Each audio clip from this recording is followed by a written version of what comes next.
ದಾವಣಗೆರೆ ಜಿಲ್ಲೆಯ ಜಗಳೂರು ಪಟ್ಟಣದ ಸಾರ್ವಜನಿಕ ಆಸ್ಪತ್ರೆಯ ಪಕ್ಕದಲ್ಲಿರುವ ಗೌರವಿ ಫಂಕ್ಷನ್ ಹಾಲ್ನಲ್ಲಿ ತಾಲೂಕು ಸಹಕಾರ ಭಾರತಿ ಮಹಿಳಾ ಅಭ್ಯಾಸ ವರ್ಗದ ಉದ್ಘಾಟನಾ ಸಮಾರಂಭವನ್ನು ಭಾನುವಾರ ಹಮ್ಮಿಕೊಳ್ಳಲಾಗಿತ್ತು.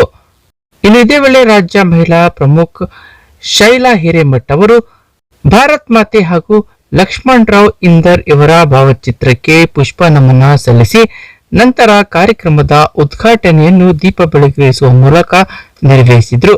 ನಂತರ ಕಾರ್ಯಕ್ರಮವನ್ನುದ್ದೇಶಿಸಿ ಮಾತನಾಡಿದ ಅವರು, ಸಹಕಾರ ಭಾರತದಲ್ಲಿ ಮಹಿಳೆಯರಿಗೆ ಅನುಕೂಲವಾಗಲು ಸಾಕಷ್ಟು ಅವಕಾಶಗಳು ಇವೆ.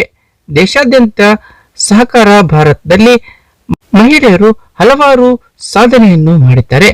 ಜೀವನ ನಿರ್ವಹಣೆ ಮಾಡುವುದಕ್ಕೂ ಆಗದ ಪರಿಸ್ಥಿತಿಯಲ್ಲಿ ಸಹಕಾರ ಭಾರತದಿಂದ ತಮ್ಮದೇ ಆದ ಸ್ವಾವಲಂಬಿ ಜೀವನವನ್ನು ಕಟ್ಟಿಕೊಂಡಿದ್ದಾರೆ.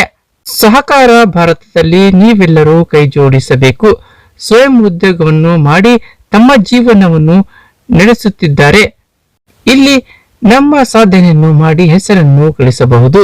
ಮೊದಲು ಸದಸ್ಯತ್ವವನ್ನು ಪಡೆಯಬೇಕು. ನಂತರ ಅಭ್ಯಾಸ ವರ್ಗ ಸಮಾವೇಶಗಳಲ್ಲಿ ಎಲ್ಲರೂ ಬರಬೇಕು. ನೀವು ವಿಷಯಗಳನ್ನು ತಿಳಿದುಕೊಂಡು ನಿಮ್ಮ ಜೊತೆಯಲ್ಲಿ ಬೇರೆಯವರನ್ನು ಕರೆತನ್ನಿ. ಇಲ್ಲಿ ಮಹಿಳೆಯರ ಸಮಸ್ಯೆಗಳು ಹಾಗೂ ಪರಿಹಾರವನ್ನು ಕಂಡುಕೊಳ್ಳಬಹುದು ಎಂದರು.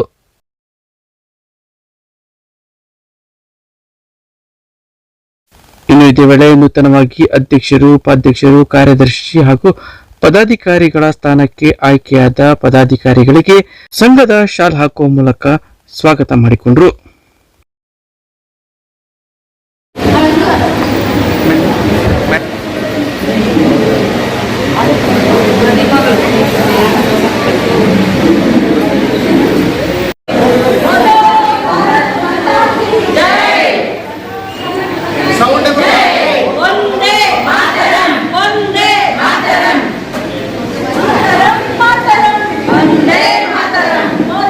ಈ ಸಂದರ್ಭದಲ್ಲಿ ಬೆಂಗಳೂರು ವಿಭಾಗದ ಸಂಘಟನಾ ಕಾರ್ಯದರ್ಶಿ ಮಾಲತೇಶ್ ಆಚಾರ್ಯ, ಜಿಲ್ಲಾಧ್ಯಕ್ಷ ಇಂದ್ರಪ್ಪ, ಜಿಲ್ಲಾ ಪ್ರಧಾನ ಕಾರ್ಯದರ್ಶಿ ಪರಶುರಾಮ್, ಜಿಲ್ಲಾ ಸಂಘಟನಾ ಕಾರ್ಯದರ್ಶಿ ರವಿ, ಜಿಲ್ಲಾ ಮಹಿಳಾ ಪ್ರಮುಖ್ ಪುಷ್ಪಾವಲಿ, ತಾಲೂಕ್ ಪ್ರಮುಖ್ ಅಧ್ಯಕ್ಷೆ ಶ್ವೇತಾ ಆರಾಧ್ಯ, ಹಾಲು ಒಕ್ಕೂಟದ ಪ್ರಮುಖರು ಪಾಲಕ್ಷಪ್ಪ, ಜಿಲ್ಲಾ ಕಾರ್ಯದರ್ಶಿ ದೇವಿಕೆರೆ ಶಿವಕುಮಾರಸ್ವಾಮಿ, ತಾಲೂಕು ಪ್ರಧಾನ ಕಾರ್ಯದರ್ಶಿ ನರೇಶ್ ಸೇರಿದಂತೆ ಮಹಿಳಾ ಸಹಕಾರಿ ಸಂಘದ ಸದಸ್ಯರು, ಪದಾಧಿಕಾರಿಗಳು, ಮಹಿಳೆಯರು ಮತ್ತಿತರರಿದ್ದರು.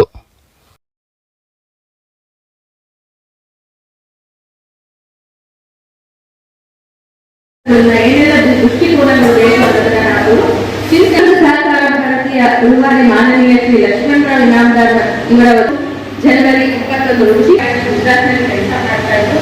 ಅದ್ರ ಜೊತೆಗೆ ಇವರ ಮೌಲ್ಯವನ್ನು ಹೇಳಿಕೊಟ್ಟ ಅಂದ್ರೆ ಸಹಕಾರ ಚಳವಳಿ ಏನು ದೇಶದ ಸಮಗ್ರ ಅಭಿವೃದ್ಧಿಗೆ ನಾನು ಹೇಳಿದ್ದೇನೆ.